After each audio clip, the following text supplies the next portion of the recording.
Welcome to today's installment of the Living in Naples channel. I'm James Headley. Thanks again for joining me.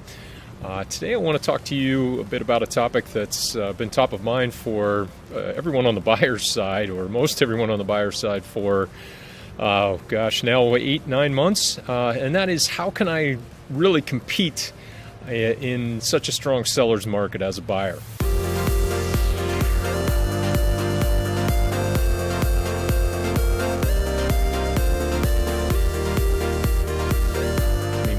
Housing prices, most recent stats, Florida housing prices are up about 18% year over year. According to Florida Realtors, here in Naples, the number is 17% and change. Inventory here is down 76% versus last year at the same time. So clearly it's a seller's market, and with inventory not really looking like it's improving that significantly, at least in the short term, it's probably going to be a seller's market for the foreseeable future. So I want to be able to talk to you a little bit about how you can best compete in that market today. Do hang in until the end of the video, because I will share an insider tip for securing your ideal home in a seller's market. So I'll see you at the end of the video for that. In the meantime, if you like what you see, please do share with friends, colleagues, etc. And do subscribe if you haven't already subscribed to the channel, and of course like this video as well. So thank you very much for all of that. And without further ado, I want to dive into 7 tips, general tips that I have for competing in a seller's market as a buyer. First of those is to commit to action. So what do I mean by this? If you're in that sort of tire kicking, dipping your toe in the water, kind of seeing what's out there, this isn't a market to be doing that. You really need to be brutally honest with yourself and truly ready to buy, because if you find something that you like, you're really going to have to move quickly. We may have passed the worst of the market, where homes were going off market in hours for significantly over asking price, but we're still not talking about months in most cases. And if something's priced fairly, it's still going in days, worst case. So do be ready to make a move. This isn't, just to reiterate, this isn't the time where you can go back and look at a prospective home 4 or 5 times before making a decision. It's definitely a time when you need to make a decision and make an offer very quickly. So just be ready for that and ready to commit. Moving on to the second tip, that's to be realistic. You can really only operate in the market that exists, not the one that you wish were there. The days of and the times when it's appropriate to be looking at what a house sold for a few years ago, and then thinking that you're going to get the home for near that price today, regardless of what updating may or may not have been done. That's just not the case. Assume that the baseline has been raised, again, 15 to 20% at minimum, and depending upon where and what you're looking at, significantly more than that in many cases. So you really just have to know what you are prepared to spend, and know that the market is what the market is, and there's really no arguing with the prices that they're set at today. So that brings me to number 3, with those more psychological approach points out of the way, I want to turn to more practical considerations, starting with finances. Be sure that if you're going out there, if you're planning to pay cash, obviously cash is king. So it remains the fact that the majority of homes here in the Naples and Marco Island area do sell under cash offers. Doesn't mean that financing isn't secured, but they are cash offers in most cases. But if you're planning to pay cash, great. Just have your proof of funds ready, easy enough to secure that and be ready to go with that with an offer, as many offers are requiring that. Or even more importantly, if you're planning to finance the purchase, absolutely, if you haven't already started having the conversations with lenders, have the conversations with lenders, get your pre-qualification and continue to take the steps, get the documentation that they need for a true pre-approval. It's only going to strengthen your offer and your relative bargaining position versus others in the market. So get the finances in order there, and obviously knowing what you can afford in advance only goes to support the other points that I've made as well. And that brings us to the 4th point that I want to talk about today, and that's, again, related to finances, taking a half a step back perhaps, or to the side. Be sure that your overall budget works. So it's one thing to know what you can afford in terms of, say, a monthly mortgage payment, but be sure that you're also looking at what the HOA payments are like, what insurance may cost, risk adjustments through FEMA for flood insurance. You may see that insurance is significantly more than you thought it was, or that you investigated even 6 months ago. So just be sure that those numbers line up, club dues, etc.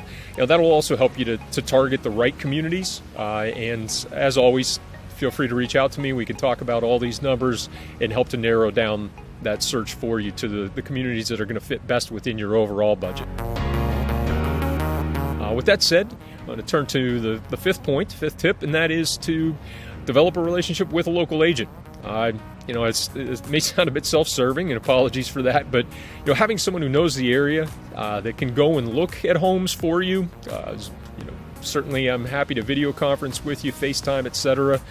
From within a home. If you think that there's a great opportunity and it's not possible for you to get down here to have a look right away, the ability to have a sense of what may or may not be coming on the market, that local knowledge goes a lot farther than what you're able to find on Zillow, Trulia, Realtor.com, etc. So establishing that relationship, hopefully it's with me, but if it's not, I can't overstate the impact and the help that can have for you going forward, and we'll return to that in just a bit as well. Turning from that to our sixth tip in terms of being able to be competitive as a buyer in a seller's market, to be ready to ideally remove as many contingencies as you have from any offer that you're going to make. So again, inspections are really the only contingency that I think is almost a given that you must have. Certainly we'll waive them if you'd like to, but aside from an inspection contingency, which is actually fairly standard in contracts here in my experience, if you can remove a financing contingency, that doesn't mean that you're not going to finance, but get your financing, as I said earlier, in order as far along the way as possible, so that you're not dependent upon a financing contingency that's going to weaken your offer vis-a-vis others in a competitive offer situation. If you're thinking that you're going to have to include a contingency on the sale of your home, ideally, at least have that home on the market, and if even better, under contract, if not sold already, to strengthen that. These are the kinds of things that you really want to be able to remove, if at all possible. And finally, related to those contractual terms and ways to strengthen your offer, be ready to close as soon as possible. Thinking that you're going to close with a 90-day or 120-day close in a market where 30 to 45-day closes, even 45 with financing, as a general rule these days, that's going to make your offer less attractive to a seller for sure.